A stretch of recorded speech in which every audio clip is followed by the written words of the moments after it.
ఏ ఏ project అయినా ఎవరో ఒక కాంట్రాక్టింగ్ కంపెనీ కట్టాల్సిందే. అది మెగా కావచ్చు, ఇంకొకటి కావచ్చు, మాకేం అభ్యంతరం లేదు, వాళ్ళతో మాకే వైరం లేదు, వాళ్ళ అసలు పరిచయం కూడా లేదు.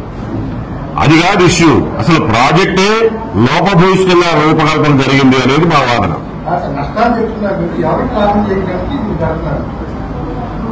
ఒక మాట, రేవంత్ రెడ్డి గారు తెలంగాణ ముఖ్యమంత్రి, ఆయన బహిరంగంగా వ్యక్తం చేశాడు. కేసీఆర్ గారు జగన్మోహన్ రెడ్డి గారి మధ్య మధ్యవర్తిగా వ్యవహరించింది ఒక కాంట్రాక్ట్ సంస్థ అని.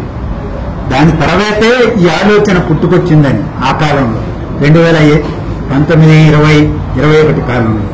ఒకటి ఇవాళ నిత్యం వింటూనే ఉన్నాం, ఎలక్టోరల్ బాండ్స్ లో ఆంధ్రప్రదేశ్ తెలంగాణ రాష్ట్ర రాజకీయ పార్టీలకే కాకుండా జాతీయ స్థాయిలో ఎక్కువ ఇచ్చింది ఏ సంస్థ, ఏ కాంట్రాక్ట్ సంస్థ అని బహిరంగంగానే చర్చ జరుగుతుంది.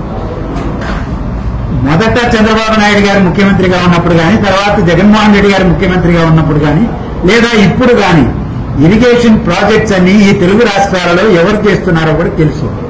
అందువల్ల ప్రత్యేకంగా పేరు చెప్పాల్సిన పని లేదు ఇవాళ.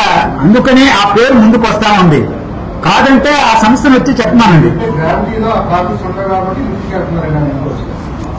ఇప్పుడు ఒక ప్రాజెక్ట్ కావాలి, భారీ ప్రాజెక్ట్ కావాలి. పీపీపీ 4P మోడల్లో భారతదేశంలో ఎక్కడైనా ప్రాజెక్టు, నీటిపారుదల ప్రాజెక్టు కట్టారా? తెలుగు రాష్ట్రాల్లో కట్టారా?